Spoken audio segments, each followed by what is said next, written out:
Hi, we're Gina and Stephen. In April 2021, we took a leap from the conventional and sold all our belongings, downsized our life to travel, to look for new ways to live deeper.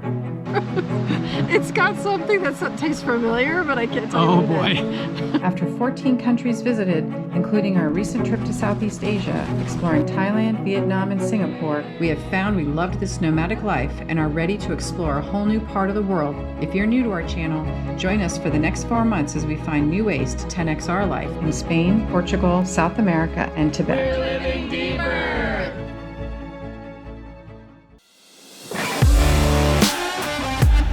Hello, how are you? Oh my goodness, what a sweet guy you are. My goodness. We had one more day and night to spend in Malaga before heading up to Sevilla, so we decided to walk our way through town toward one of the most impressive landmarks of the city. For many, Malaga is the preferred destination in Andalusia. Over the centuries, there has been an intersection of cultures, including the Phoenicians, Romans, Visigoths, Moors, and then Christians.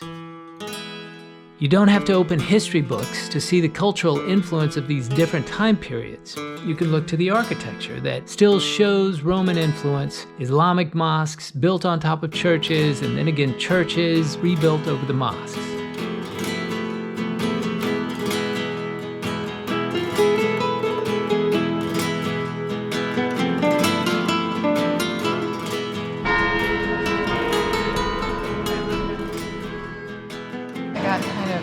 Bamboozled by the cosmetics world of Spain today. I got bamboozled. I was trying to be kind, actually, and they were very sweet. She said, "What kind of things do you want to do to your face today?" And I said, "Nothing." She was like, "How about here?" What? Forehead? And I was like, "Well, I guess I feel like I need to get something."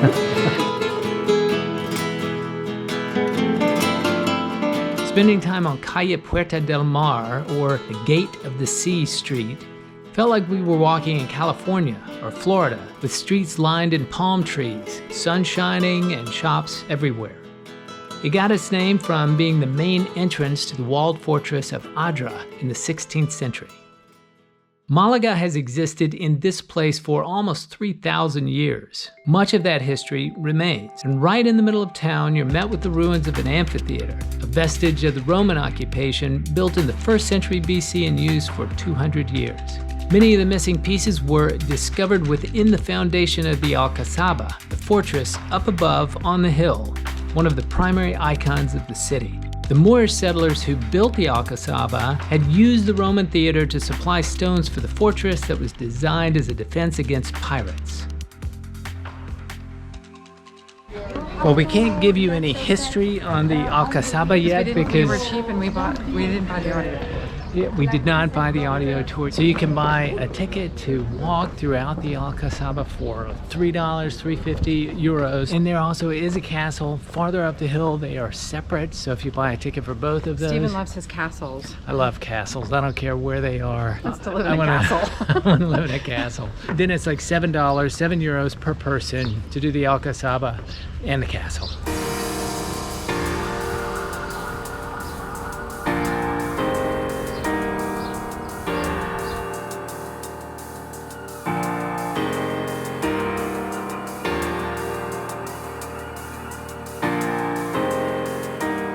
It reminded us right away of our time in Morocco last year, with the beautiful courtyards, and tiles, and fountains.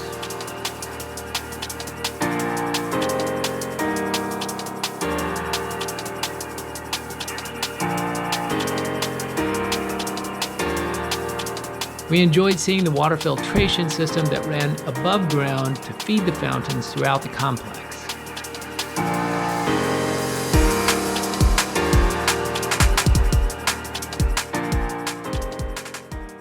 I don't think you can consider this a neighborhood because I don't know what you call it, but like this intersection, 4 or 5 intersections at this part of Malaga is really one of the prettiest sections of any town that I have been in. There are all these fantastic cafes right around this area. It's beautiful. Let me get a shot and see if I can blink you into nighttime.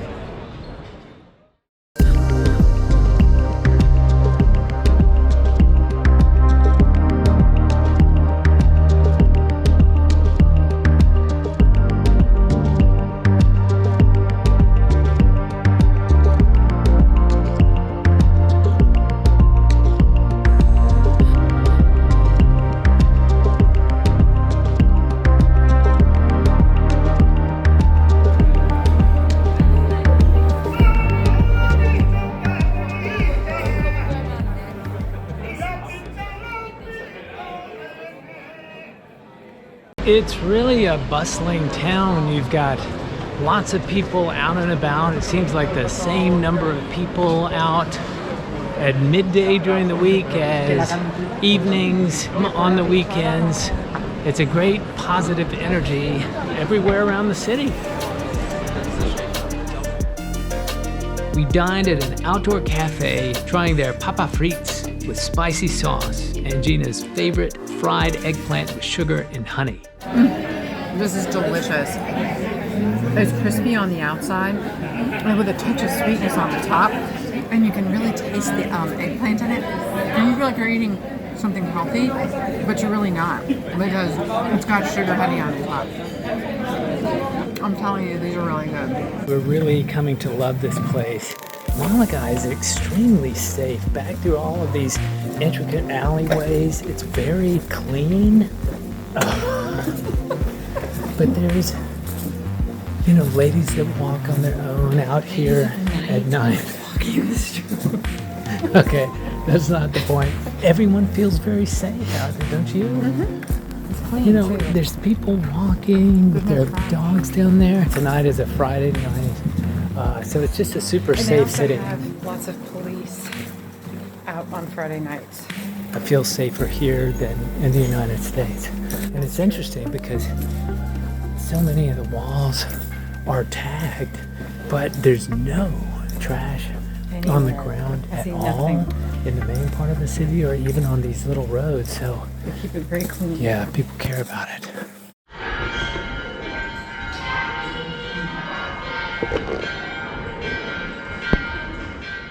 And this is the road that our hostel is on. This is actually a hostel rather than an Airbnb. And it's beautiful, very quiet at night. Earlier today, there were a bunch of kids playing soccer out in the street. We got one of 2 balcony rooms with this particular hostel, so it's a great place to stay. One of those is ours.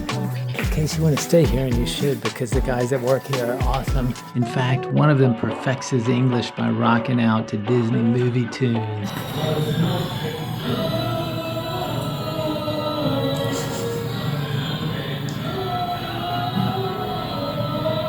It's La Casa Mata. Next, we're off to Sevilla. We'll explore the famous Triana market with its uncomfortable ties to the Spanish Inquisition, head to the largest Gothic cathedral in the world, at least according to Sevillans, where we take an informative tour behind several locked doors, bike our way through Sevilla's beautiful plazas, enjoy some delicious treats. Stephen, of course, had to get something with chocolate because that is his drug of choice. And the people who made them. Okay. And meander throughout the Alcazar, the oldest royal palace still in use in Europe.